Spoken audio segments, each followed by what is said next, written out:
June 8, 2019. The message appeared on encrypted military channels worldwide. $3.5 million for the female sniper called Phantom, dead or alive. 3 enemy generals thought they were setting a trap. But they had just made a fatal miscalculation. They'd given her their names, their locations, and a personal reason to prove that some people are far more dangerous when you hunt them than when you leave them alone. So what betrayal was so devastating that it transformed an elite American soldier into a ghost that even the most powerful men in the world couldn't escape. Before we jump back in, tell us where you're tuning in from, and if this story touches you, make sure you're subscribed, because tomorrow I've saved something extra special for you. The encrypted message hit underground networks at exactly 0600 hours Eastern Standard Time. Criminal syndicates in Moscow received it simultaneously with intelligence brokers in Dubai, mercenary compounds in Colombia, and private military contractors across Southeast Asia. The offer was unprecedented in its scope and audacity. $3.5 million. Split 3 ways among the funding generals. Payable upon confirmation of death or live capture of the target. Known as Phantom, but it wasn't the money that made this bounty different from the hundreds of contracts circulating through the shadow economy of international espionage and organized crime. It was the target herself. Meet Rachel Garrett. I am 32 years old. Auburn hair, she'd learned to dye 6 different shades depending on the mission. Green eyes that could calculate wind drift and bullet drop at distances most trained snipers considered science fiction. 5 feet 7 inches of controlled lethality wrapped in the appearance of someone you'd pass on any city street without a second glance.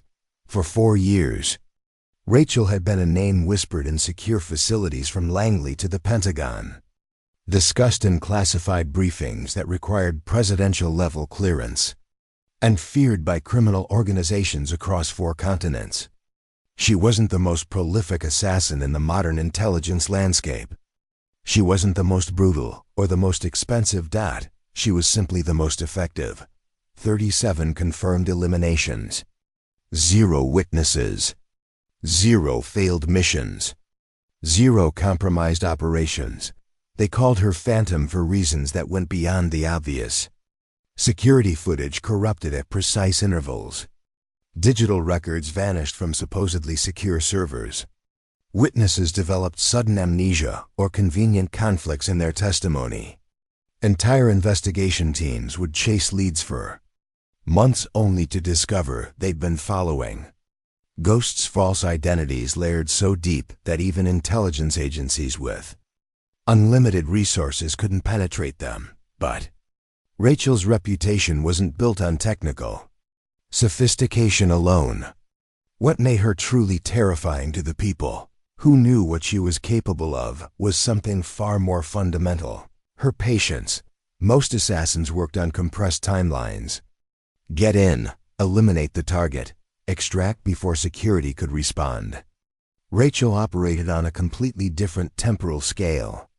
She'd spent 9 months working as an administrative assistant in a pharmaceutical company before eliminating an executive who was using company resources to traffic synthetic opioids into American communities. 6 months as a fitness instructor before taking out an oligarch who'd been financing terrorist cells across Eastern Europe. She didn't just study her targets. She lived alongside them, earned their trust, learned their routine so intimately that she could predict their movements 3 days in advance. By the time Rachel decided someone needed to die, their fate was already sealed. They just didn't know it yet. The 3 generals who had made the catastrophic decision to put a price on her head represented everything Rachel had spent 4 years systematically dismantling. General Marcus Thompson controlled black-budget operations for a private military corporation that provided mercenary services to the highest bidder, regardless of whether those bidders were recognized governments or designated terrorist organizations. His company had been linked to civilian massacres in 3 different countries. but his connections to defense contractors and congressional oversight committees made him untouchable through legal channels. General Dmitry Volkov commanded what remained of a fractured military unit from a former Soviet state, now operating as a warlord controlling territory through a combination of military force and heroin trafficking. His forces had been responsible for the displacement of over 250,000 refugees, but his strategic position in a geopolitically sensitive region made him valuable to multiple intelligence agencies who preferred stability under a known criminal to chaos under unknown variables. General Hassan Mansur ran an arms-dealing network disguised as legitimate defense procurement, selling American military technology to hostile nations and non-state actors who used those weapons against American interests.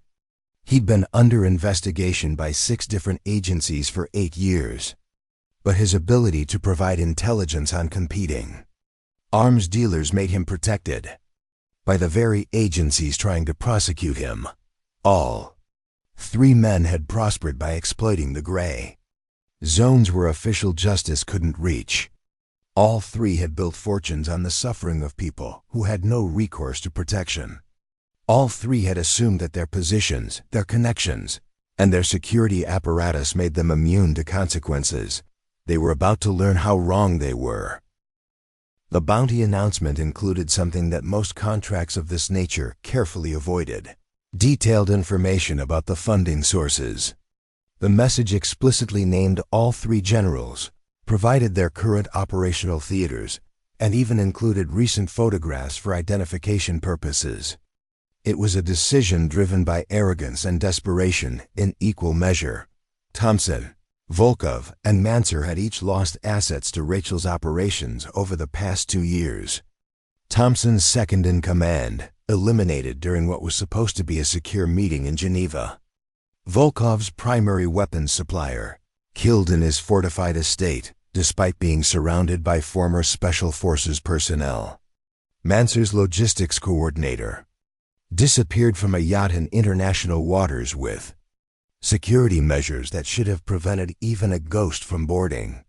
3 generals had watched their operations bleed resources and personnel to an enemy they couldn't see, couldn't predict, and couldn't stop.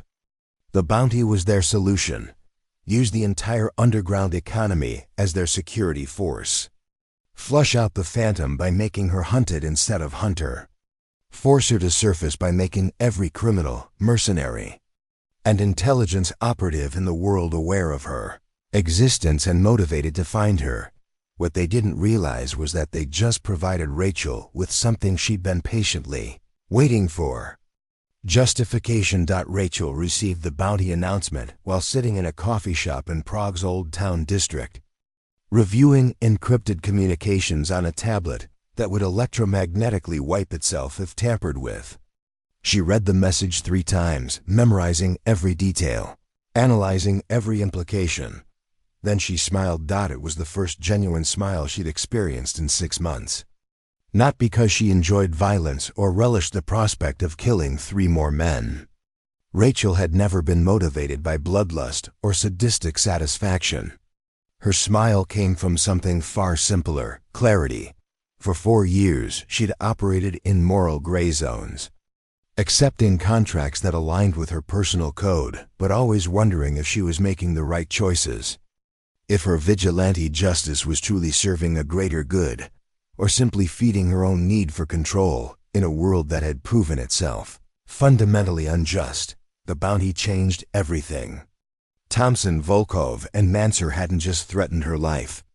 They declared open season on the one person actively working to hold them accountable for crimes that official systems refused to prosecute. They'd made themselves targets not through Rachel's choice, but through their own. She closed the tablet, paid for her coffee with cash that couldn't be traced, and walked out into the Prague afternoon with the relaxed stride of someone who had just received the best news of her professional career. Rachel had work to do, and for the first time in years, she wouldn't need to question whether that work was justified. The three generals had declared war on the Phantom. Phantom was about to show them why that was the last mistake they'd ever make. Rachel Garrett hadn't always operated in shadows. 6 years ago, she'd been someone entirely different. Someone who believed in systems, in chain of command, in the idea that justice could be achieved through proper channels and official authorization. Lieutenant Rachel Garrett, United States Marine Corps, Scout Sniper Platoon, 2nd Battalion, 3rd Marines. Graduated top of her class from Scout Sniper Basic Course at Camp Pendleton. Earned expert rifle qualification before she was 23. Completed 4 deployments across hostile territories where American forces were engaged in counter-terrorism operations. Her service record read like a textbook example of military excellence. 17 confirmed enemy combatant eliminations during active combat operations. 3 Marine Corps Achievement Medals. 2 Navy and Marine Corps Commendation Medals with Combat Valor Device. A Bronze Star for actions during an operation where her precision fire had protected an entire infantry company from being overrun. But statistics and medals never captured what made Rachel exceptional. It was her ability to see patterns that others missed, to calculate variables that most snipers never considered, to remain absolutely motionless for hours while waiting for the perfect shot. Her instructors at Scout Sniper School had called her a natural, but that term diminished the thousands of hours she'd invested in mastering her craft. Rachel had grown up in northern Montana, daughter of a mathematics professor and a civil engineer. Her childhood had been filled with hunting trips where her father taught her to read wind patterns and calculate trajectories. Family dinners where complex problems were solved through systematic analysis. By the time she was 16, she could consistently hit targets at 800 yards with her father's hunting rifle. Joining the Marines had been her decision, not her family's expectation. She'd wanted to serve something larger than herself, to use her skills in defense of people who couldn't defend themselves. The idealism that drove her enlistment wasn't naive patriotism. It was a genuine belief that military force, properly applied with precision and moral clarity, could protect the innocent from those who would exploit them. For 5 years, that belief sustained her through deployments that tested every assumption she'd held about warfare, justice, and the nature of official military operations. Then came Operation Sandstone. Preparing and narrating this story took us a lot of time, so if you are enjoying it, subscribe to our channel. It means a lot to us. Now back to the story. February 14th, 2017. Rachel's platoon had been attached to a joint task force conducting counter-terrorism operations in a mountainous region where intelligence indicated a high-value target was coordinating attacks against coalition forces. The target was identified as Rashid Khalil, a bomb maker responsible for IED attacks that had killed 18 American service members over the previous 6 months. Intelligence briefings were comprehensive. Satellite imagery confirmed the target's location in a compound approximately 1,100 meters from Rachel's designated firing position.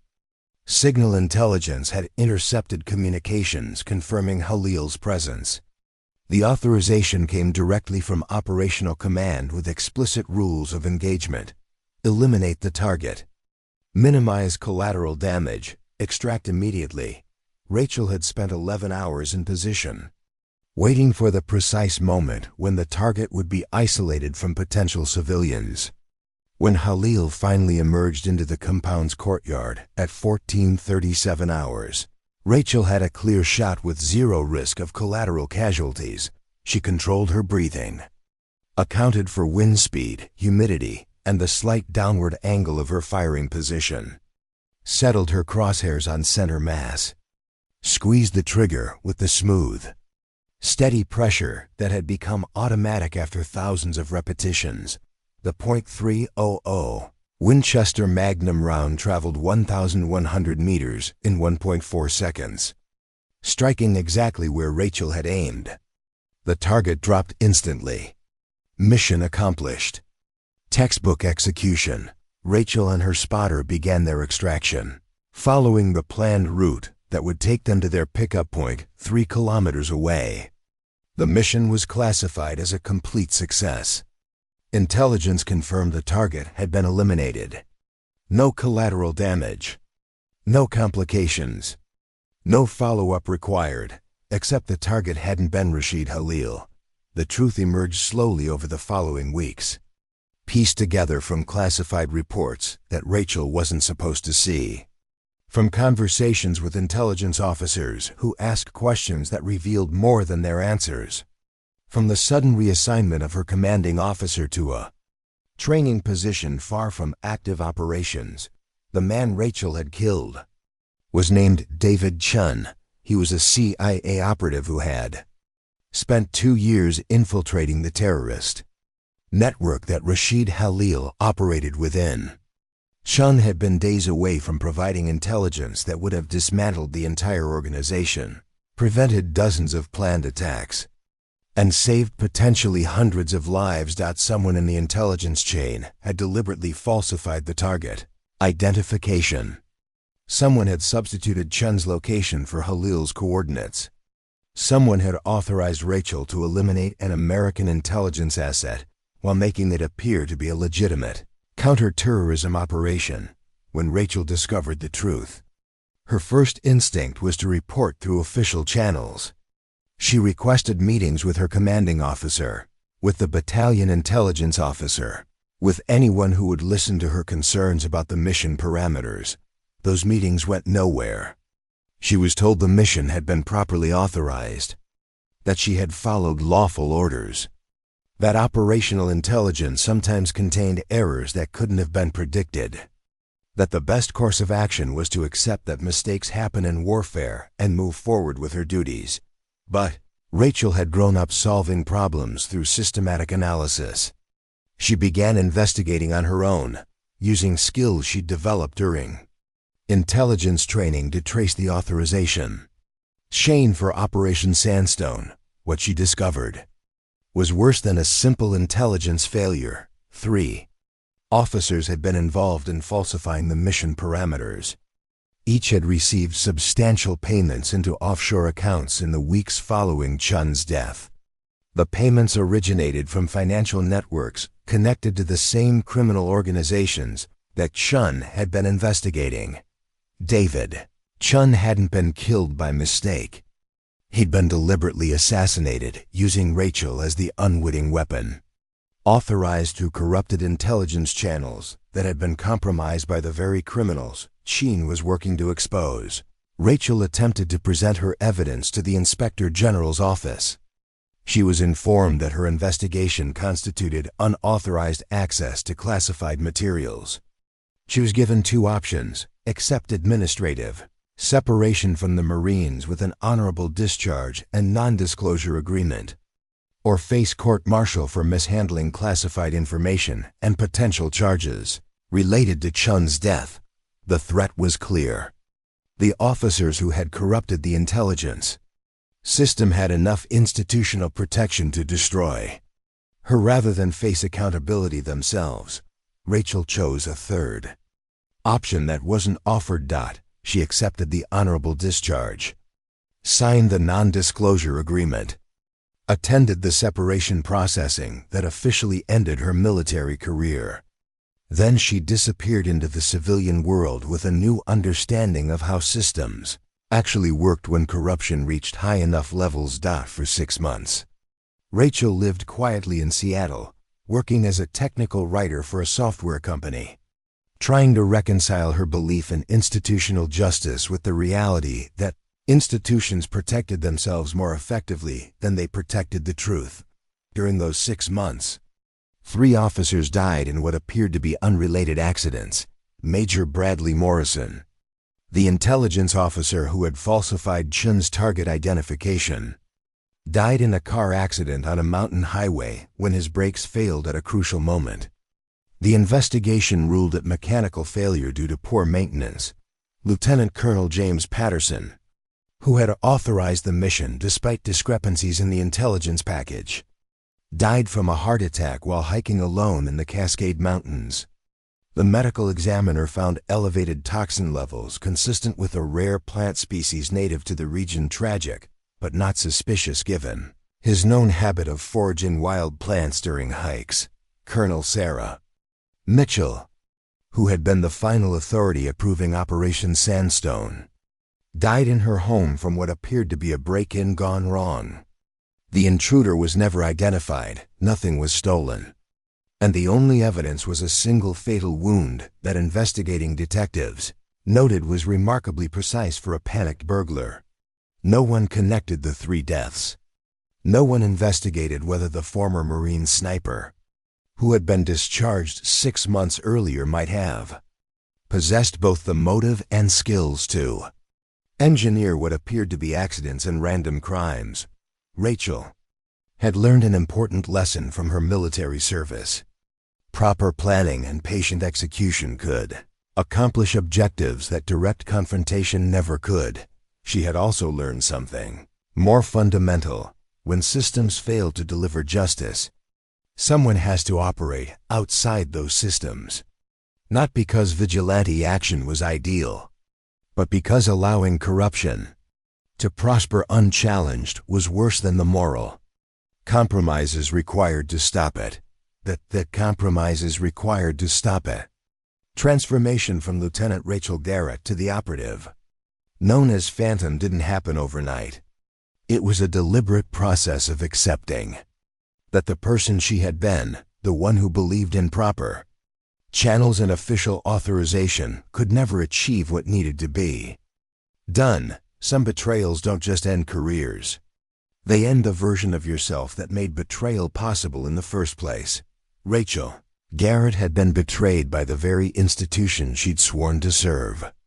The person who emerged from that betrayal understood that true accountability sometimes required operating beyond the boundaries of institutional authority. The 3 generals who had just put a bounty on her head were about to learn what happened when someone with nothing left to lose decided that certain crimes couldn't be tolerated, regardless of how powerful the criminals believed themselves to be. The 4 years between Rachel's discharge and the bounty announcement hadn't been random acts of violence.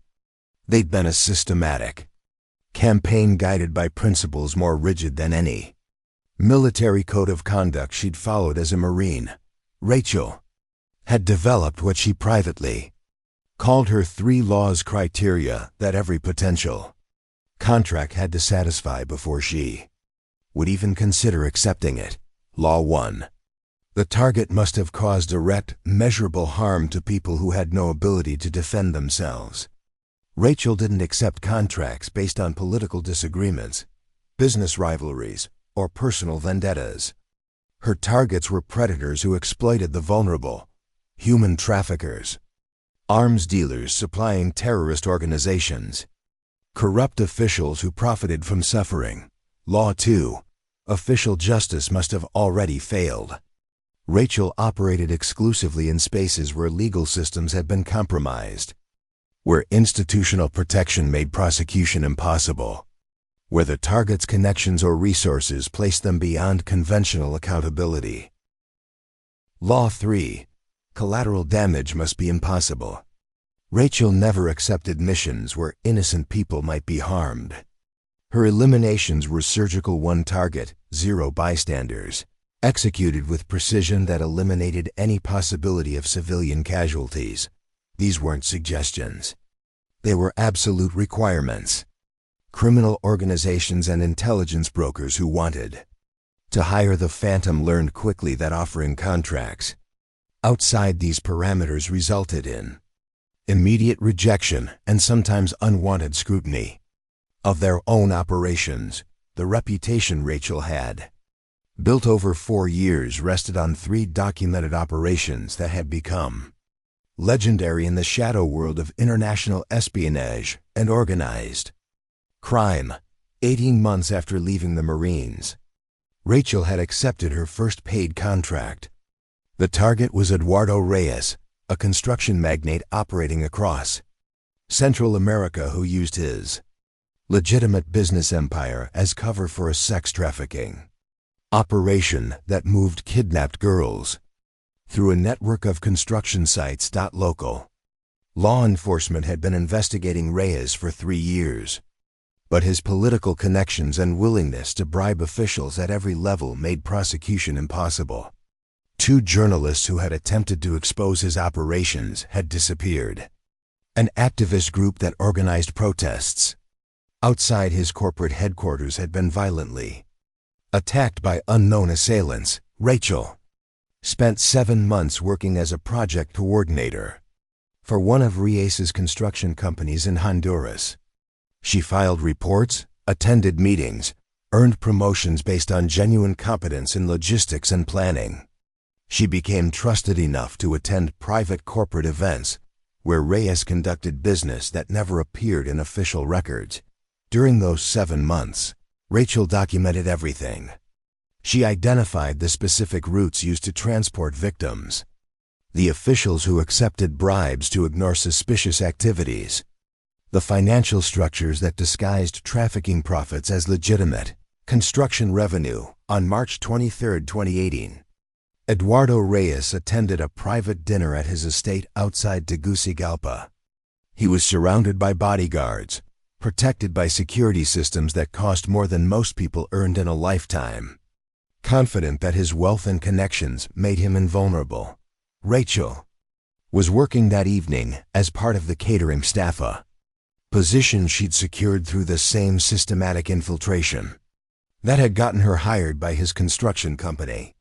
While other staff served dinner, Rachel moved through the estate with the invisible efficiency of someone performing routine tasks that security personnel no longer noticed. Reyes died in his private study at 2147 hours from what appeared to be a massive stroke. The medical examiner found nothing suspicious, just the unfortunate reality that even wealthy, powerful men died from natural causes. What the examiner didn't detect was the exotic compound Rachel had introduced into Reyes's bloodstream earlier that evening, a substance that triggered catastrophic cardiovascular failure, while leaving no traceable evidence after metabolition. Before leaving Honduras, Rachel delivered comprehensive documentation of Reyes's trafficking network to 3 international law enforcement agencies simultaneously. The information was detailed enough that even compromised officials couldn't ignore it. Within 6 months, 17 people connected to the trafficking operation had been arrested. 43 victims had been recovered and provided with support services. The contract had paid $200,000. Rachel donated every cent to organizations providing shelter and rehabilitation for trafficking survivors. 2 years into her new career, Rachel accepted a contract that would define her reputation among intelligence professionals who tracked her activities. Alexei Sokolov ran the most sophisticated illegal arms network in Eastern Europe, supplying weapons to separatist groups, criminal organizations, and anyone willing to pay premium prices for military hardware that couldn't be traced to official sources.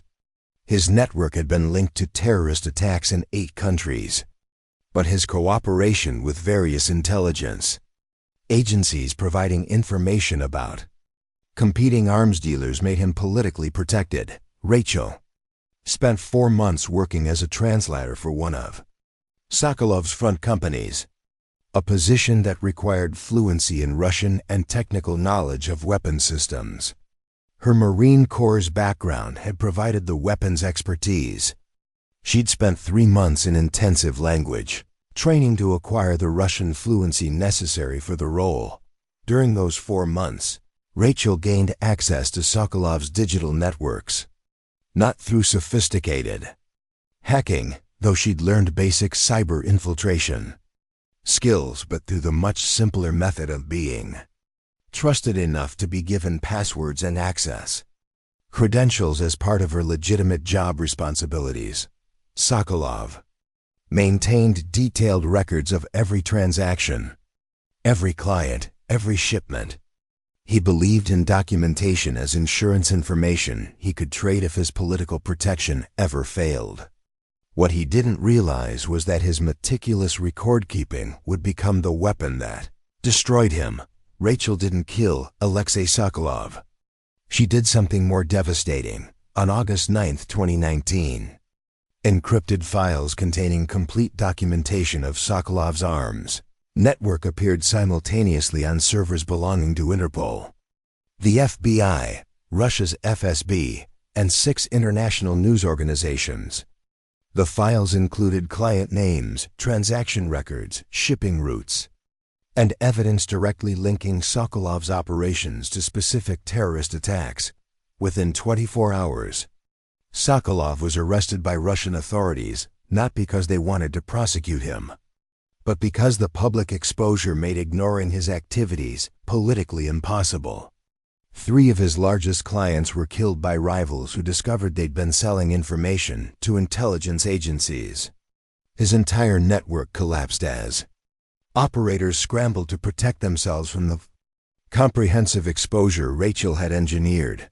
Sokolov died in prison 6 months later under circumstances officially ruled a suicide. Rachel had accomplished something more effective than assassination. She destroyed everything he'd built and eliminated him through the same corrupt system that had protected him. The contract paid $350,000. Rachel used the money to fund a scholarship program for children orphaned by terrorism. The contract that cemented Rachel's reputation as someone operating on a different level than conventional assassins involved. A target most professionals considered impossible. Senator William Hutchins controlled a vast network of political influence built on pharmaceutical corruption. His legislative actions had blocked regulations that would have prevented the opioid epidemic, protected companies that engaged in predatory pricing of life-saving medications, and ensured that pharmaceutical executives faced no accountability for decisions that resulted in thousands of deaths. Hutchins operated entirely within legal frameworks. Every action he took was technically lawful, protected by the same political system he'd corrupted. Criminal prosecution was impossible because he hadn't violated any laws. He'd simply used his political power to ensure the laws protected corporate profits over public health. Rachel spent 11 months working as a policy analyst for a healthcare advocacy organization that frequently interacted with Hutchins's office. During that time, she documented every meeting, every decision, every instance where pharmaceutical money influenced legislative outcomes. She also discovered that Hutchins suffered from a genetic condition requiring specific medication he obtained through the same healthcare system his policies had made unaffordable for millions of Americans. On November 3, 2019, Senator Hutchins died from complications related to his genetic condition when the medication that normally controlled his symptoms mysteriously proved ineffective. Medical investigators concluded that he'd received a contaminated batch from the pharmaceutical manufacturer, a tragic quality control failure that the company agreed to investigate thoroughly. What investigators didn't discover was that Rachel had spent months learning pharmaceutical chemistry, understanding exactly how to modify medication in ways that would make it ineffective, while leaving no traceable evidence of tampering. Before his death, Rachel had delivered comprehensive documentation of Hutchins's pharmaceutical corruption to investigative journalists, medical ethics organizations, and congressional oversight committees. The information was damning enough that even his political allies couldn't defend his legacy. 3 laws he'd championed were reversed within a year. Pharmaceutical pricing regulations he'd blocked were finally implemented. His name became synonymous with the worst kind of political corruption. The contract paid $500,000. Rachel used the money to pay medical bills for families bankrupted by the healthcare costs that Hutchins's policies had made inevitable. These 3 operations established Rachel's reputation in the shadow economy where people like Thompson, Volkov, and Manser operated. She wasn't just effective, she was transformative.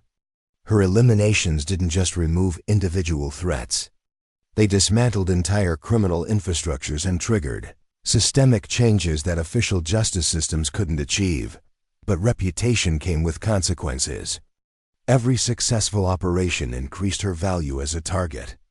Every criminal organization that lost assets to her work became motivated to eliminate her. Every intelligence agency that couldn't control her became focused on identifying her. The bounty announcement from Thompson, Volkov, and Manser wasn't surprising. Rachel had been expecting something similar for months. What surprised her was their tactical stupidity in publicly announcing their involvement, providing their approximate locations, and essentially painting targets on themselves. They'd assumed that offering enough money would flush her out, force her into a defensive position where their superior resources would overwhelm her abilities. They'd forgotten that Rachel didn't react to threats. She planned around them. The 3 generals thought they were hunters organizing a manhunt. They didn't realize they'd just identified themselves as prey to a predator who had been patiently waiting for exactly this opportunity. Rachel's code had 3 laws for accepting contracts. But she'd recently developed a 4th principle that applied to people who hunted her. Elimination wasn't just permitted, it was required. Some threats couldn't be negotiated with or avoided. They had to be removed permanently, with enough precision that anyone else considering similar action would understand the consequences. Thompson, Volkov, and Manser had triggered Rachel's 4th law. They just didn't know it yet. Rachel's first decision after reading the bounty announcement wasn't about weapons or tactics. It was about sequence. 3 targets, 3 different locations, 3 security profiles that would each require distinct approaches. The challenge wasn't eliminating them individually. Rachel was confident she could accomplish that given enough time. The challenge was speed. Every hour the bounty remained active meant hundreds of operatives searching for her. Every day increased the probability that someone would identify a pattern, track a financial transaction, recognize her face from surveillance footage she hadn't noticed. Rachel had survived 4 years through patience and meticulous planning. But this situation demanded something different. Decisive action compressed into an impossibly short time frame. She studied the intelligence she'd compiled on all 3 generals. Over the past 18 months, research she'd conducted, long before they'd made themselves official targets. Rachel never waited for contracts to start planning. She maintained active files on dozens of potential targets, updating them constantly with new information harvested from open sources, encrypted communications she'd intercepted, and casual observations from her various infiltration operations. General Marcus Thompson was the obvious first choice, not because he was the easiest target, but because his predictability made him the most vulnerable to the approach Rachel had already developed. Thompson commanded his private military corporation from a leadership compound in Northern Virginia, less than 40 miles from Washington, D.C. The location wasn't coincidental proximity to Kultcomco, Pentagon officials and defense contractors was essential to his business model. He maintained the appearance of a legitimate security consultant, someone who'd simply transitioned from active military service to private sector work. What made Thompson predictable was his ego.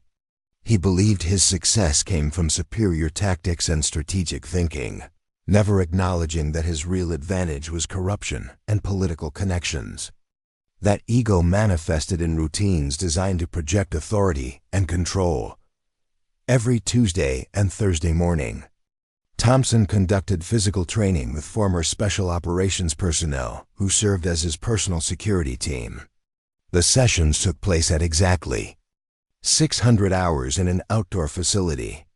Within the compounder ritual, Thompson insisted on maintaining because it reinforced his image as someone who'd never gone soft despite his corporate success. Rachel had been watching those training sessions for 3 months, timing them from an observation position 1,400 meters away. She documented every variation, every weather cancellation, every security protocol adjustment. Thompson's compound had sophisticated perimeter security, but his ego created a vulnerability. The outdoor training area offered a clear line of sight from elevated terrain outside the security perimeter. The challenge wasn't the shot. Rachel had made more difficult shots under worse conditions during her Marine Corps service. The challenge was making it count as a message, not just an elimination. Rachel arrived at her firing position at 0342 hours on Thursday morning, 3 days after the bounty announcement. She'd traveled from Prague to Virginia through a series of transportation methods designed to be untraceable. Commercial flights under false documentation, rental cars paid with prepaid cards purchased with cash, a final approach on foot through terrain she'd scouted weeks earlier. Her equipment for this operation was minimal. A Remington 700 chambered in .338 Lapua Magnum, not her preferred weapon, but one she'd cached at this location months ago in anticipation of eventually needing it. The rifle was unregistered, purchased through channels that left no documentation, stored in a waterproof case buried 3 feet underground in a location marked only by GPS coordinates. Rachel had memorized. Setting up required 90 minutes. Rachel needed to account for every variable: windage at this elevation, humidity that would affect bullet trajectory, the curvature she'd need to calculate for a shot crossing 1,400 meters of Virginia hillside. She wasn't just aiming for a target, she was engineering a precise outcome that would send the specific message. At 0558 hours, lights activated in Thompson's compound. Security teams began their pre-training sweep of the outdoor facility, following protocols that Rachel had watched them execute 27 times over 3 months. They checked perimeter sensors, scanned surrounding terrain with thermal imaging, confirmed that the training area was secure. They never detected Rachel. Her position offered no thermal signature. She'd been in place long enough that her body temperature had equalized with the surrounding environment. Her equipment emitted no electronic signals. Her camouflage wasn't sophisticated technology. It was natural materials and patient stillness. At 0603 hours, Thompson emerged from his quarters wearing military-style workout gear that reinforced his cultivated image as a warrior businessman.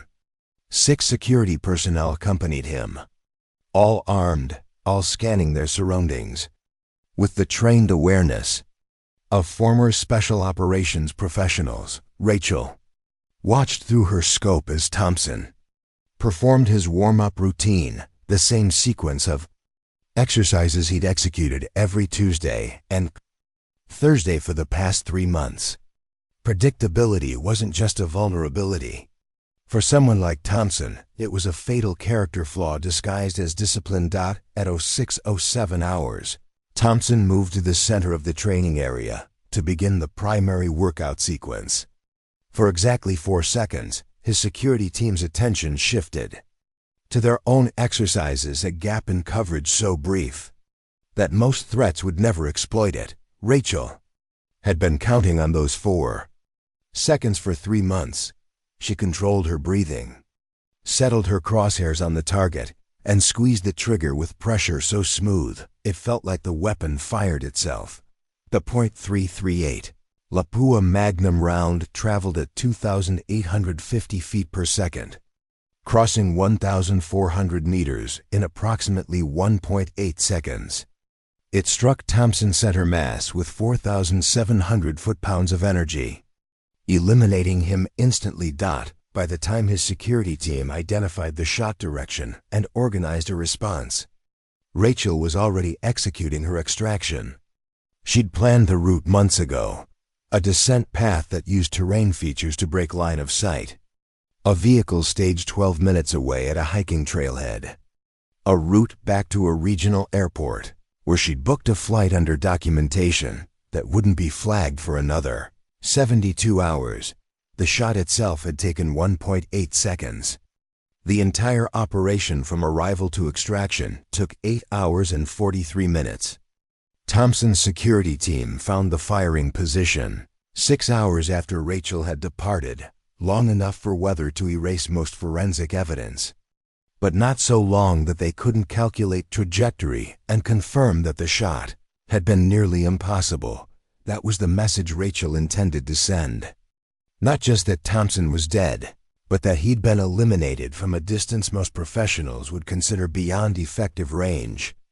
Through security measures designed by experts, during an activity where he'd been surrounded by armed protection, the impossibility of the shot mattered more than the shot itself.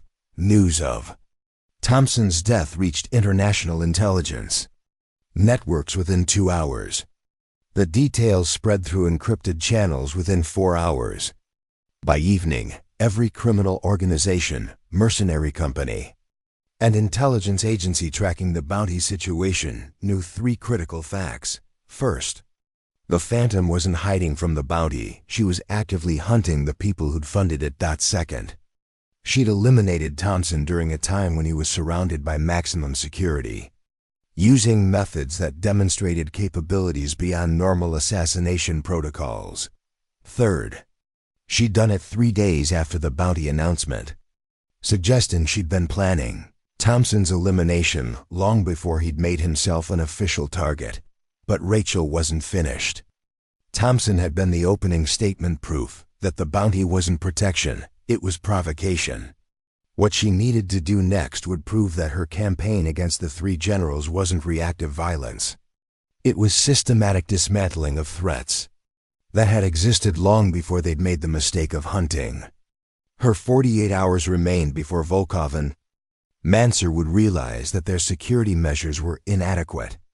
48 hours before they'd attempt to disappear into protective custody or relocate to facilities where Rachel couldn't reach them. She needed to move faster than their fear could spread.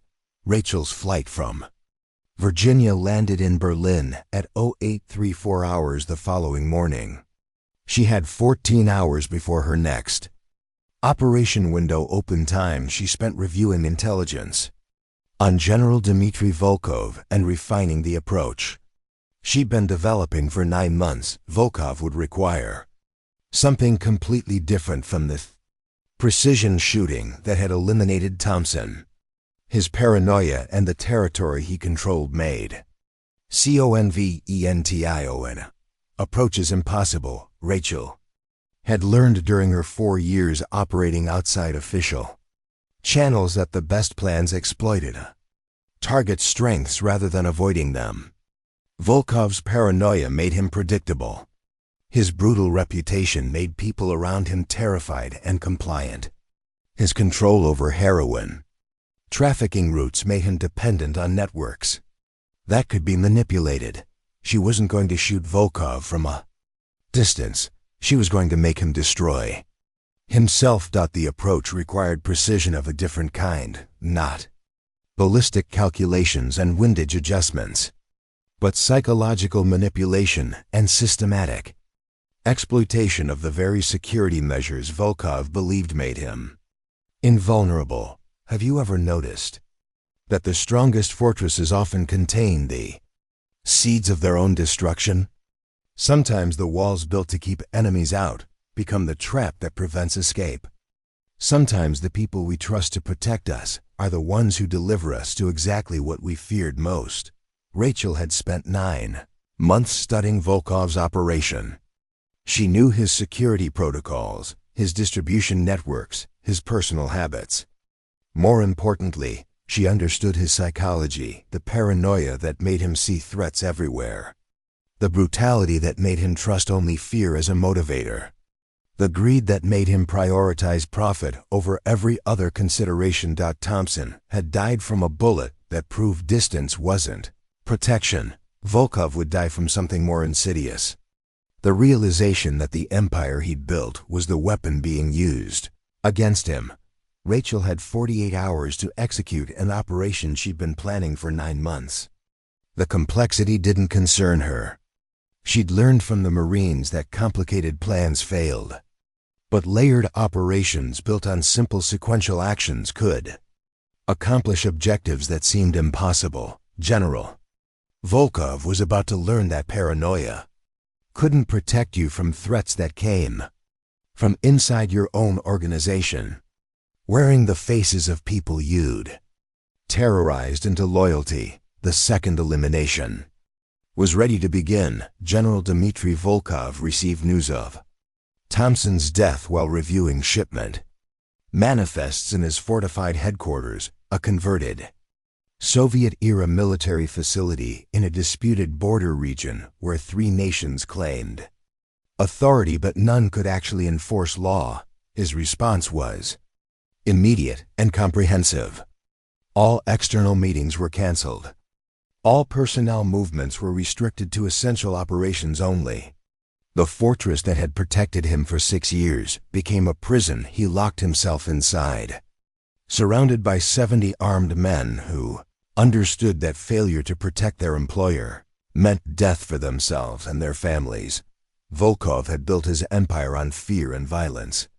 He controlled heroin trafficking routes that moved 400 kilograms of product monthly through networks spanning 8 countries. His distribution system generated approximately $30 million in annual revenue, and he maintained that revenue through systematic brutality that made betrayal more terrifying than loyalty. People who disappointed Volkov disappeared. People who questioned his decisions were found in ways that served as warnings to others. His reputation for savage retaliation had created an organization where everyone was terrified and no one could be trusted. Exactly the environment Rachel had been counting on 9 months earlier. Rachel had identified a weakness in Volkov's operation that had nothing to do with his security measures or military capabilities. The weakness was organizational. Volkov's brutality had created a workforce of people who hated him but couldn't escape, who obeyed orders because disobedience meant death, who would betray him instantly if they believed they could survive the consequences. Rachel hadn't infiltrated Volkov's organization directly.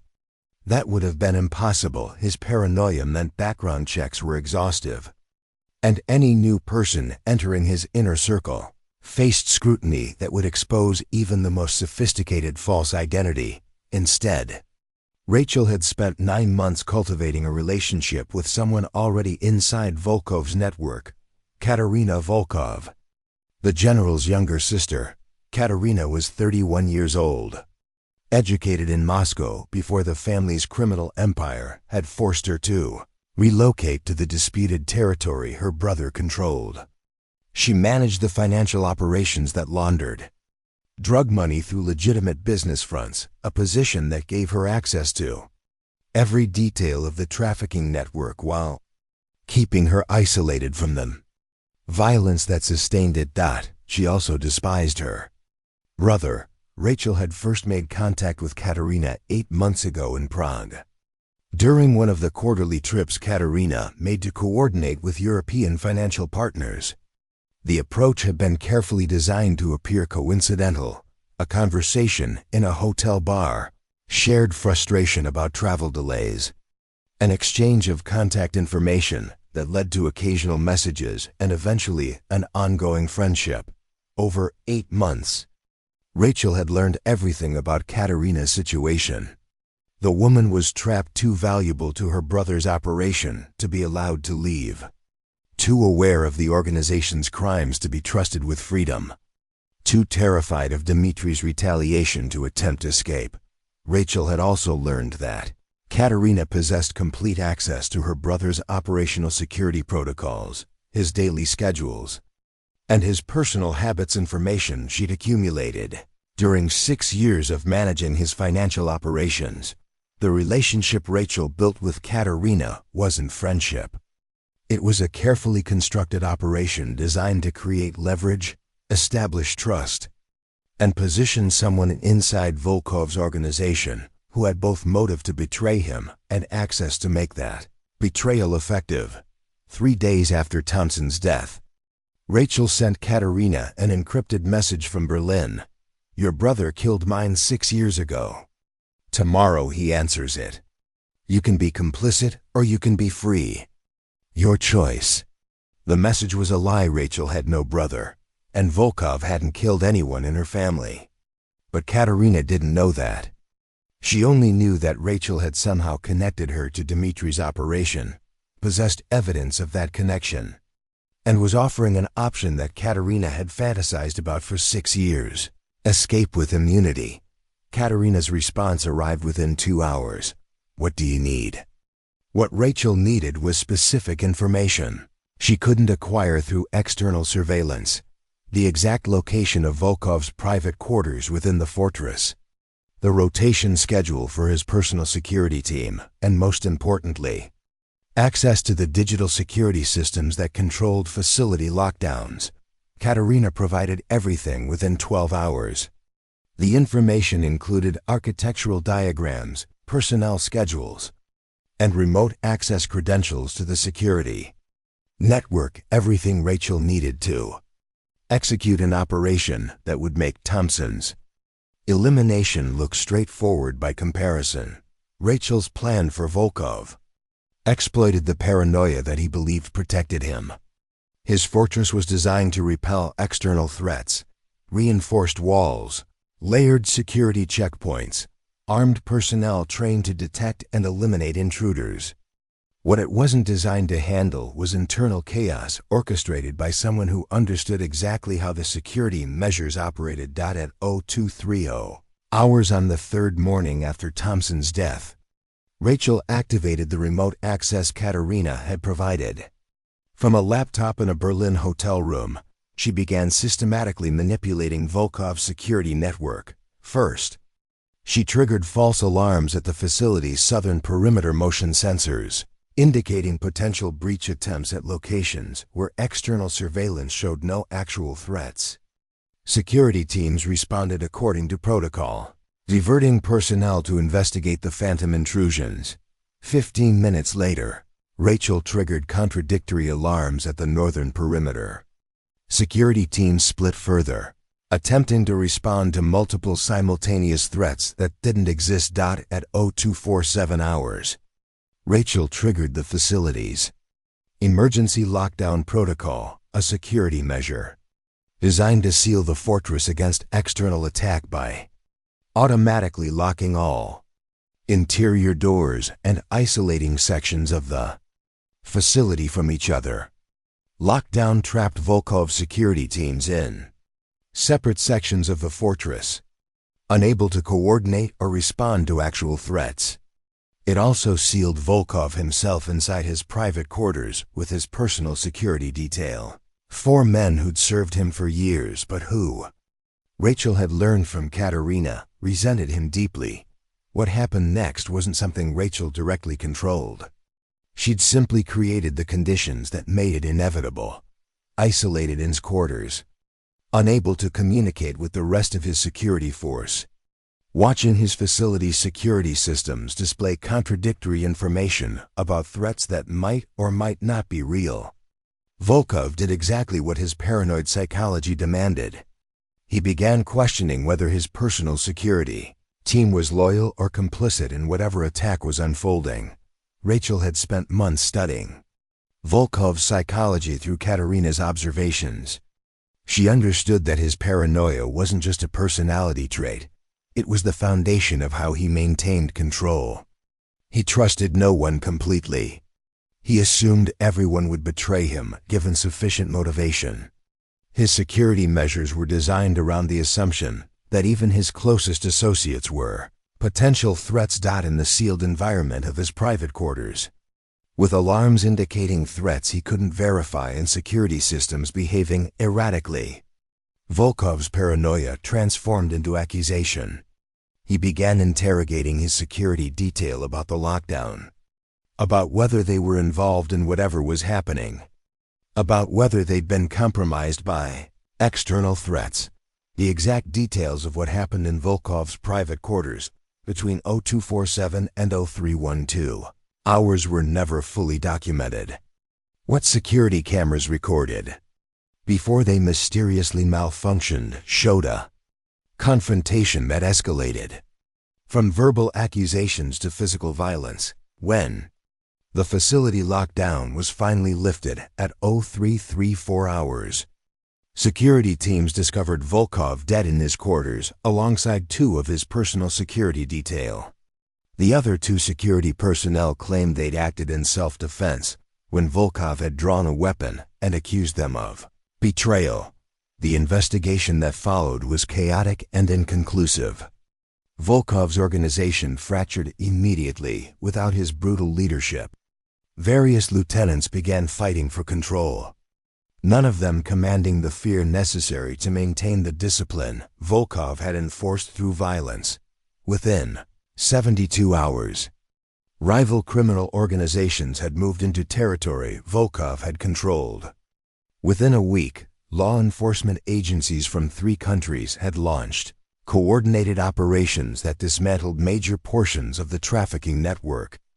The heroin routes that had generated $30 million annually were disrupted, and hundreds of people trapped in Volkov's distribution system found themselves suddenly free from the organization that had imprisoned them. Rachel hadn't fired a single shot. She hadn't entered the fortress or physically confronted any of Volkov's personnel. She'd simply manipulated security systems and exploited the paranoia that Volkov had cultivated as his primary defense mechanism. The elimination demonstrated something more sophisticated than marksmanship: the ability to engineer outcomes that appeared organic, that left minimal evidence of external manipulation, that turned a target's strengths into the weapons used against them. International intelligence agencies monitoring the situation recognized the pattern. Thompson had been eliminated through impossible precision shooting. Volkov had been destroyed through psychological manipulation and systematic exploitation of organizational vulnerabilities. The Phantom wasn't just adapting to each target's security measures. She was demonstrating mastery of completely different operational disciplines: marksmanship, infiltration, psychological warfare, systems manipulation. Each elimination showcased different capabilities, making it impossible to predict what methods she might employ next. Katerina Volkov disappeared from the disputed territory within hours of her brother's death. She resurfaced 3 weeks later in Copenhagen with new documentation: a modest financial settlement that Rachel had arranged through cryptocurrency transfers that couldn't be traced, and freedom from the family operation that had imprisoned her for 6 years. Rachel never contacted Katerina again. The relationship had served its purpose. More importantly, maintaining contact would have exposed Katerina to potential retaliation from remnants of Volkov's organization, who might eventually realize she'd provided the access that made his death possible. Some operational assets were disposable. Katerina wasn't disposable. She was collateral who'd been trapped by circumstances beyond her control. Ensuring her safety after the operation was completely aligned with Rachel's code about protecting people who had no ability to defend themselves. 2 eliminations completed within 5 days. Thompson dead from precision shooting that proved distance wasn't protection. Volkov destroyed through psychological manipulation that proved paranoia wasn't security. 1 target remained: General Hassan Mansour. News of Volkov's death reached Mansour while he was coordinating an arms shipment from a private compound in Morocco. His response was different from Thompson's predictability or Volkov's paranoia. Mansour disappeared entirely. He suspended all operations, severed communication with his network, and vanished into protective custody arranged through intelligence agencies who valued his cooperation more than they cared about his crimes. His security team was told nothing about his location. His business partners received automated messages indicating he was temporarily unavailable. Even the intelligence agencies protecting him kept his location compartmentalized. Only 3 people knew where Mansour was actually hiding. Rachel had expected this response. Mansour had survived 18 years in the illegal arms trade, by being more cautious than his competitors, more willing to sacrifice short-term profit for long-term survival, more disciplined about avoiding patterns that could be exploited, eliminating. Mansur would require something different from the precision shooting that killed Thompson or the psychological manipulation that destroyed Volkov. It would require patience, infiltration, and exploitation of the one vulnerability that Mansur couldn't eliminate no matter how thoroughly he disappeared. His need to eventually resume operations. Rachel had been planning this phase of the operation for 11 months. She'd established the foundation during her previous contracts, building relationships and creating access that would prove essential when Mansur inevitably attempted to restart his arms dealing network. The final elimination wouldn't be quick. It wouldn't be dramatic. It would be the culmination of the most sophisticated long-term infiltration Rachel had ever attempted, an operation that had begun before the bounty was announced, before Mansur knew she was hunting him, before he'd made himself a target. Sometimes the most effective traps are the ones set so far in advance that the prey doesn't realize they're already caught until the moment it's too late to escape. Mansur thought he was hiding. He didn't realize he was exactly where Rachel needed him to be. General Hassan Mansur had made a career of understanding that survival in the illegal arms trade required accepting temporary losses to avoid permanent defeat. While Thompson and Volkov had reacted to the Phantom's campaign with predictable responses, increased security, and paranoid isolation, Mansur had done something more sophisticated. He'd become invisible. No electronic communications, no financial transactions, no movement that could be tracked through conventional or unconventional surveillance methods. The intelligence agencies protecting him had relocated him to a facility whose location was known to exactly 3 people, none of whom would ever willingly reveal it. For most operatives, this would have represented an impossible target. No location meant no surveillance. No surveillance meant no pattern recognition. No patterns meant no exploitation of vulnerabilities. Mansur had essentially removed himself from the operational landscape that Rachel normally navigated. But Rachel hadn't spent 11 months preparing for this moment by relying on conventional approaches. The foundation for Mansur's elimination had been established 14 months earlier, long before the bounty announcement, during a contract Rachel had accepted to eliminate a weapons broker named Vincent Kozlov. Kozlov had been supplying modified firearms to criminal organizations across Europe, and his elimination had been straightforward, a staged robbery that left no evidence of professional assassination. What mattered wasn't Kozlov's death. What mattered was who Rachel had become in order to get close enough to kill him for that operation. Rachel had created an identity named Julia Morrison, a procurement specialist with expertise in international logistics and supply chain management. Julia had legitimate credentials, verifiable work history, and professional references that would satisfy even rigorous background investigations. She'd worked for 3 months in Kozlov's organization before eliminating him and disappearing. After Kozlov's death, Julia Morrison hadn't vanished. Rachel had maintained the identity, continuing to operate in the international arms procurement world as a freelance logistics consultant. Over 11 months, Julia had built a reputation as someone who could solve complex supply chain problems, who understood international shipping regulations, who could move sensitive cargo across borders without attracting official attention. Julia Morrison had also developed a professional relationship with Hassan Mansur's network. The relationship had begun 7 months before the bounty announcement, when Julia had solved a logistics problem for one of Mansur's distributors, shipment of restricted technology that needed to reach a client in Southeast Asia without triggering customs alerts. Julia's solution had been elegant, legal within the technicalities of international shipping law, and profitable for everyone involved. That success had led to additional contracts. Julia became a trusted contractor for Mansur's network, someone who provided valuable services without asking questions about the cargo she was helping to transport. She'd never met Mansur directly. His security protocols prevented that level of access, but she'd established herself as a reliable asset within his organization.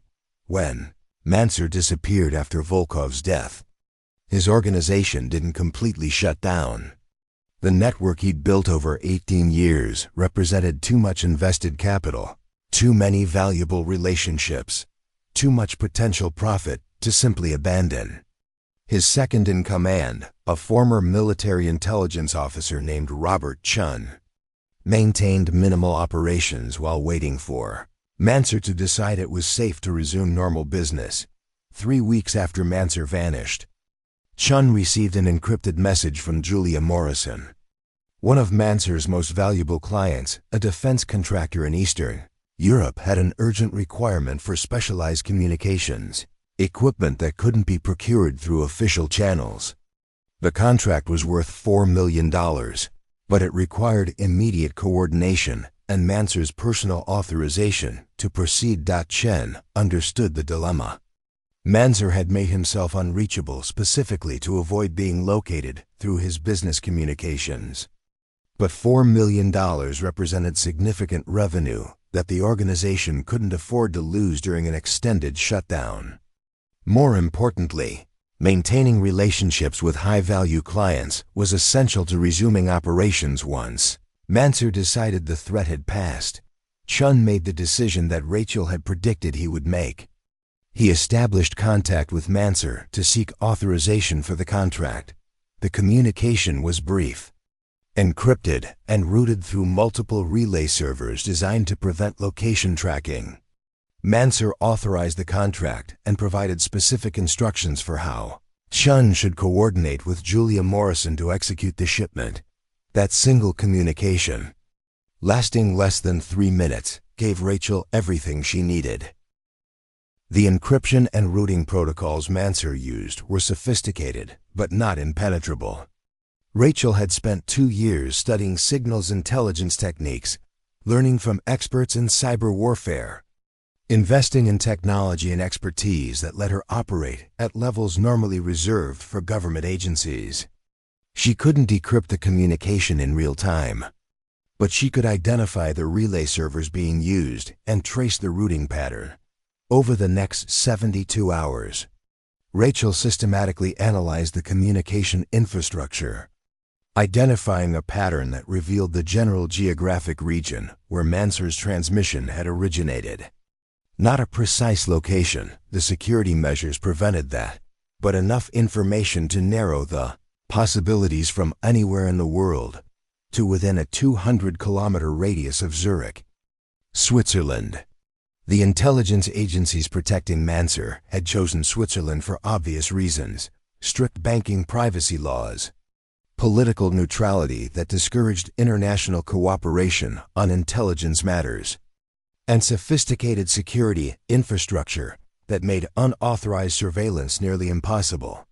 They'd hidden Mansur in a facility that combined private security with Swiss discretion, theoretically one of the most secure locations available for protecting high-value assets. Rachel spent the next 10 days systematically identifying every secure facility within the 200-kilometer radius that could accommodate a high-value protected witness. The list included private estates, corporate security compounds, and specialized facilities operated by security contractors who provided discrete protection services. Eliminating Mansur in any of these locations would have been extremely difficult through conventional means. But Rachel wasn't planning a conventional approach. She was planning to exploit the one thing Mansur couldn't resist: his need to personally oversee the $4 million contract he'd authorized. Julia Morrison sent Chun an encrypted message indicating complications with the Eastern European contract. The client's requirements had changed, the shipping route needed to be modified, and the timeline had compressed. Julia needed direct authorization from Mansur to proceed with the adjusted parameters authorization. That couldn't be delayed without losing the contract entirely. The message was designed to create exactly the right kind of pressure. Urgent enough to demand immediate response, valuable enough that losing the contract would represent significant financial loss, complicated enough that delegating the decision to Chun might result in errors that could expose the operation. Chun forwarded Julia's message to Mansur with a recommendation that he provide direct guidance. The response came within 6 hours. Mansur would meet Julia personally to review the contract parameters and provide authorization.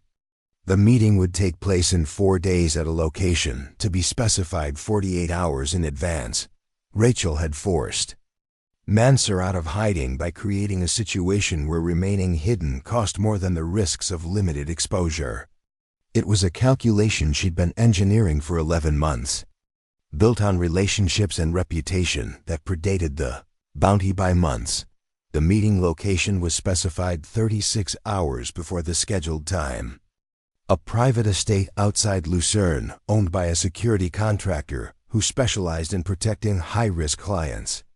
The facility was sophisticated, multiple security layers, armed personnel, electronic surveillance, protocols designed to detect and prevent exactly the kind of assassination attempt that Rachel represented. Rachel didn't plan to infiltrate the estate.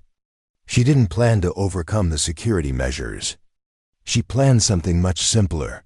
She would attend the meeting as Julia Morrison, conduct legitimate business with Mansur, and eliminate him using methods that required being in the same room rather than observing from a distance.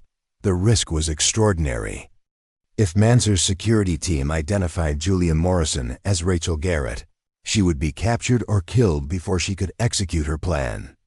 If the intelligence agencies protecting Mansur had connected Julia's identity to the Phantom's operations, the meeting would be a trap rather than an opportunity. But Rachel had spent 11 months building Julia Morrison's identity. The legend was deep, comprehensive, and verified through actual work history that would satisfy even paranoid investigation. Julia Morrison existed as a real person with legitimate business relationships, financial records, and professional reputation. Connecting her to Rachel Garrett would require investigative resources and time that Mansur's protectors didn't have. On the morning of the meeting, Rachel arrived at the estate outside Lucerne, driving a rental car registered to Julia Morrison, carrying documentation that verified her identity and business credentials. Prepared to conduct negotiations about communications equipment shipping routes, security screening at the estate was thorough. Electronic devices were collected and secured. Physical search confirmed she carried no weapons. Background verification confirmed Julia Morrison's identity, matched documentation and database records. The security team found nothing suspicious because Rachel had brought nothing suspicious, just business documents, contract specifications, and shipping manifests. Mansur met her in a private conference room, accompanied by 2 security personnel who remained present throughout the meeting. He was cautious but professional, treating Julia as a valuable business asset rather than a potential threat. Their discussion focused on technical details of the shipping contract, on route modifications needed to satisfy the client's changed requirements, on timing and security measures for cargo that couldn't be inspected by conventional customs authorities. The meeting lasted 47 minutes. Rachel presented solutions to the logistics challenges, answered Mansur's questions with technical expertise that demonstrated genuine competence, and received authorization to proceed with the modified contract terms. At the conclusion of the meeting, Rachel and Mansur shook hands, a conventional business gesture that signaled successful negotiation and mutual professional respect. Handshake was the moment Rachel had been engineering for 11 months. The compound sheet applied to her palm 12 hours earlier was a faint derivative of a synthetic toxin that required physical contact to transfer, and approximately 4 hours to metabolize into fatal cardiovascular failure. The substance was virtually undetectable through conventional screening, left no traceable evidence after metabolization, and mimicked natural cardiac arrest closely enough that medical examiners would need sophisticated toxicology analysis to identify anything suspicious. Rachel left the estate with signed contract authorization, security footage showing a routine business meeting, and the knowledge that Hassan Mansour would be dead before evening. She drove to Zurich, boarded a commercial flight to Amsterdam using Julia Morrison's credentials, and was 400 kilometers away when Mansour collapsed in his private quarters at 1847 hours. Medical personnel responded immediately, but cardiac resuscitation was ineffective. He was pronounced dead at 1923 hours. The investigation that followed found no evidence of foul play. Mansour had a documented history of cardiovascular issues, stress-related conditions common among men who'd spent decades in high-risk illegal enterprises. His death appeared to be exactly what medical examiners concluded: sudden cardiac failure triggered by underlying health conditions and accumulated stress. No one connected Julia Morrison's business meeting to Mansour's death. No one investigated whether the procurement specialist who'd left the estate 6 hours before Mansour died might have been responsible for that death. The identity Rachel had spent 11 months building remained intact, uncompromised, and potentially useful for future operations. 3 generals, 3 different methods, 3 eliminations executed within 12 days of the bounty announcement. Thompson eliminated through precision shooting that proved distance wasn't protection. Volkov destroyed through psychological manipulation that proved paranoia wasn't security. Mansour killed through patient infiltration that proved disappearing wasn't survival. The message Rachel sent through those 3 eliminations wasn't just about her tactical capabilities. It was about the futility of hunting someone who operated on timeframes measured in months and years rather than days and weeks, who planned operations before targets realized they needed protection, who built the infrastructure for elimination long before the moment of execution arrived. The bounty had been intended to make Rachel prey.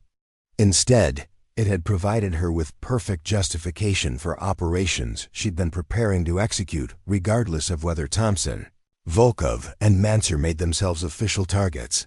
Sometimes the hunt begins long before the prey realizes they're being stalked. Sometimes the trap is built so far in advance that walking into it feels like a choice rather than inevitability. The 3 generals had thought they were setting a trap for the Phantom. They'd never realized they'd been inside her trap since the moment they became criminals worth eliminating. The encrypted messages appeared simultaneously across 17 different networks. Exactly 72 hours after Mansour's death, criminal forums in Eastern Europe, intelligence broker channels in the Middle East, mercenary communication networks across South America and Africa, private military contractor databases in North America and Asia. The messages were identical, brief, and signed with a designation that made their origin unmistakable. Contract fulfilled. 3 targets eliminated as specified. Thompson, eliminated through precision engagement at extended range during maximum security protocols. Volkov, eliminated through systematic exploitation of organizational vulnerabilities and psychological warfare. Mansour, eliminated through long-term infiltration and strategic patience. Total operation time: 12 days from bounty announcement to final target elimination. The bounty of $3.5 million has been collected through alternative compensation. No further collections will be necessary. This concludes all business related to the hunting of the operative designated Phantom. Future attempts to locate, capture, or eliminate this operative will be considered breach of professional protocol and addressed with permanent solutions. Signed, Phantom. Attached to each message were encrypted files containing photographic evidence from all 3 elimination sites.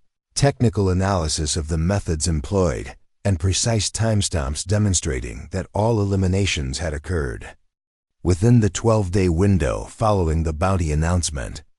It was a receipt, proof of contract completion, professional closure to a business transaction. But it was also something more fundamental, a declaration that hunting the Phantom wasn't a profitable opportunity, it was a terminal error in judgment. The impact rippled through the shadow economy faster than official intelligence agencies could track. Within 48 hours, 4 separate criminal organizations quietly withdrew bounties they'd been considering on various international targets. The reasoning was simple. If Thompson, Volkov, and Mansour, 3 of the most protected criminals in the international landscape, could be eliminated within 12 days using 3 completely different methodologies, then no security measure was adequate protection against someone with Rachel's capabilities and patience. Within a week, 2 intelligence agencies canceled planned operations targeting freelance operatives they'd been preparing to eliminate. The Phantom's campaign had demonstrated something that made government planners reconsider their approaches. Some individuals possessed skills and planning horizons that made them more dangerous to hunt than to monitor from a distance. Within 2 weeks, mercenary companies across 3 continents revised their contracts to explicitly exclude operations involving the Phantom. The risk-to-reward calculation had shifted dramatically. No amount of money justified pursuing someone who'd proven capable of eliminating targets through methods ranging from impossible precision shooting to year-long infiltration operations. But the most significant impact wasn't measured in withdrawn bounties or canceled contracts. It was measured in systematic changes that Rachel's eliminations had triggered across the criminal networks that Thompson, Volkov, and Mansour had commanded. Thompson's private military corporation had fractured within days of his death. Without his political connections and corrupt relationships with defense contractors, the company lost access to the black budget operations that had sustained its profitability. Federal investigators, no longer blocked by Thompson's Pentagon allies, launched comprehensive audits that revealed systematic fraud, contract violations, and evidence linking the company to war crimes in multiple countries. Within 3 months, Thompson's corporation was dissolved through bankruptcy proceedings. 17 executives faced criminal charges. Former employees who'd been complicit in illegal operations provided testimony in exchange for reduced sentences. The network that had enabled mercenary violence across 4 continents was dismantled, not through Rachel's direct action, but through the systematic collapse that her elimination of Thompson had initiated. Volkov's heroin trafficking network had similarly disintegrated. His brutal leadership had been the only force maintaining discipline across a distribution system that spanned 8 countries. When he died, the network fragmented into competing factions that turned on each other with the same violence Volkov had used to control them. Law enforcement agencies that had been unable to penetrate Volkov's organization while he lived suddenly found themselves receiving intelligence from criminals trying to eliminate their competitors. Within 6 months, coordinated operations across 3 nations had arrested 147 individuals connected to the trafficking network. Heroin shipments that had moved 400 kilograms monthly dropped to less than 50 kilograms as routes were disrupted and distribution infrastructure collapsed. The human cost of Volkov's operation, the refugees displaced by his territorial control, the communities destroyed by heroin addiction, began to reverse. International aid organizations moved into regions that had been too dangerous to operate in while Volkov controlled them. Rehabilitation programs for addiction provided services to people who'd been trapped in cycles of dependency that Volkov had deliberately sustained. Mansour's arms-dealing network proved more resilient than Thompson's corporation or Volkov's trafficking operation, but it suffered strategic damage that would take years to rebuild.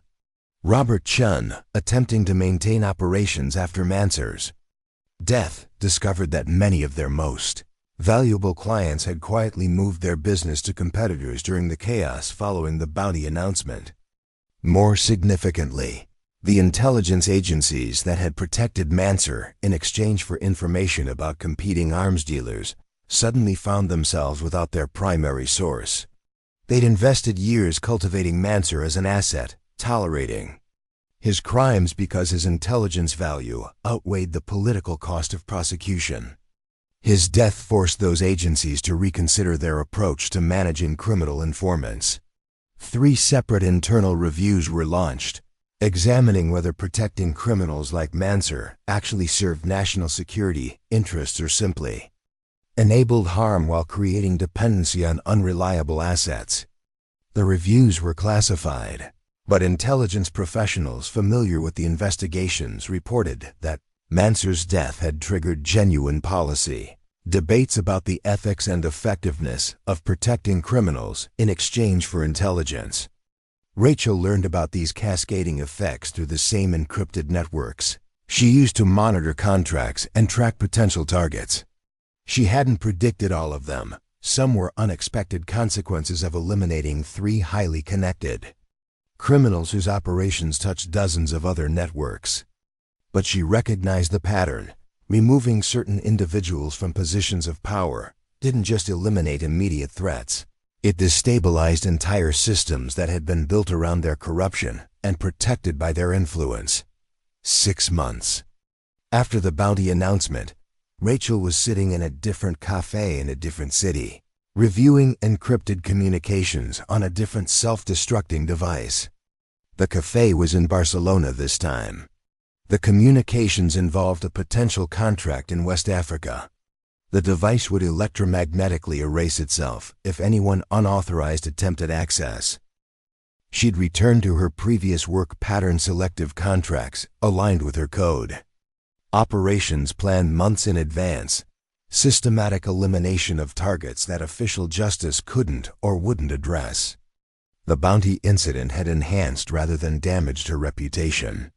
Criminal organizations now understood that Rachel wasn't simply effective, she operated on strategic timeframes that made conventional security measures inadequate. Protection, but something had shifted in Rachel's perspective during those 12 days when she'd been the most hunted operative in the shadow economy. The experience hadn't changed her methods or compromised her principles. It had clarified something about the nature of the work she'd chosen. For 4 years before the bounty, Rachel had questioned whether her vigilante justice actually served a greater good or simply satisfied her need for control in a world that had proven itself fundamentally unjust. She'd accepted contracts based on her code, but always wondered if she was making the right choices. If her eliminations truly protected the innocent, or just fed cycles of violence that perpetuated the problems she was trying to solve. The aftermath of Thompson, Volkov, and Mansur's deaths had answered that question. Their eliminations hadn't just removed 3 dangerous criminals. They'd triggered systemic changes that official justice systems had been unable or unwilling to achieve. Military corruption exposed. Trafficking networks dismantled. Arms dealing operations disrupted. Intelligence agency policies reconsidered that Rachel hadn't accomplished those outcomes through direct action alone. She'd accomplished them by removing individuals whose power and influence had been the primary obstacles preventing institutional change. It was a lesson in leverage points and systematic thinking, identifying which removals would trigger cascading effects versus which would simply create power vacuums filled by equally corrupt replacements. The West African contract she was reviewing involved a warlord who controlled diamond mines through child soldier armies and systematic brutality. Local governments were too weak or corrupted to intervene. International organizations were prevented from operating in the region by violence and political instability. The warlord maintained power through connections to mining corporations that profited from cheap diamonds, extracted through forced labor. The contract satisfied all 3 of Rachel's laws. Direct harm to vulnerable populations. Official justice had failed comprehensively. Zero collateral damage was possible with proper planning. It also satisfied the fourth principle she'd developed. Eliminating this target would likely trigger systematic changes. Beyond just removing one criminal from power. Rachel closed her encrypted device and finished her coffee. She had work to do. Intelligence indicated the warlord maintained security protocols that would require 8 to 10 months of preparation to copy to prove his protocols, penetrate effectively. Long-term planning didn't concern her. Patience was one of her fundamental advantages over targets who thought in timeframes of weeks and months rather than years. As she walked through Barcelona's Gothic quarter, past architecture that had witnessed centuries of political upheaval and social transformation, Rachel reflected on the question that had driven her since leaving the Marines 6 years ago. What happens when systems designed to deliver justice fail so comprehensively that operating within those systems becomes complicity in injustice? Some people accepted systemic failure as inevitable, focusing on small improvements within broken frameworks. Some people became cynical, concluding that justice was impossible and morality was simply whatever the powerful decided it meant. Some people retreated from engagement entirely, protecting themselves and their immediate communities while ignoring broader suffering. Rachel had chosen a different response, operating outside failed systems to accomplish objectives those systems refused to achieve. It wasn't ideal. It required moral compromises, strategic violence, and accepting that she'd become the kind of person who made life-and-death decisions without accountability or oversight. But the alternative, allowing criminals like Thompson, Volkov, and Mansour to prosper indefinitely because official channels were too corrupted to stop them, was worse than the compromises her work demanded. The three generals who'd put a bounty on her head had intended to eliminate a threat to their criminal enterprises. Instead, they'd provided Rachel with perfect justification for eliminations she'd been planning to execute regardless, while inadvertently demonstrating to the entire shadow economy that hunting the Phantom was the last mistake anyone would make. Some lessons are taught through direct instruction. Others are learned through consequences so severe that everyone witnessing them understands the message without requiring explanation. Thompson, Volkov, and Mansour had taught a lesson to every criminal, mercenary, and intelligence operative who'd been tracking the bounty situation. Some people are more dangerous when you hunt them than when you ignore them. Some skills are better left undisturbed. And some operatives operate on planning horizons so extended that by the time you realize you're being hunted, you've already been inside their trap for months. The world was safer because Rachel Garrett continued her work. Not because she was morally pure or institutionally authorized, but because she possessed the skills, patience, and moral clarity to eliminate threats that systems designed to protect the innocent had proven unable to address. The bounty had been intended to make Rachel prey. Instead, it had demonstrated exactly why the Phantom was called a phantom, not because she was invisible, but because by the time you realized she was hunting you, you were already dead. You just didn't know it yet. Have you ever been betrayed so completely by the institutions you trusted that you had to become someone entirely different just to survive? Sometimes the people we trust most to protect us are the ones who teach us that protection requires operating outside the very systems that failed us. Sometimes justice comes not from those who wear uniforms and carry badges, but from those who understand that true accountability sometimes requires methods that official channels will never authorize. The bounty on Rachel Garrett's head was supposed to end her career. Instead, it proved why some people should never be hunted, because they're already hunting you. Have been for months, and you just gave them permission to finish what they started. Up next, you've got 2 more standout stories right on your screen. If this one hits the mark, you won't want to pass these up. Just click and check them out.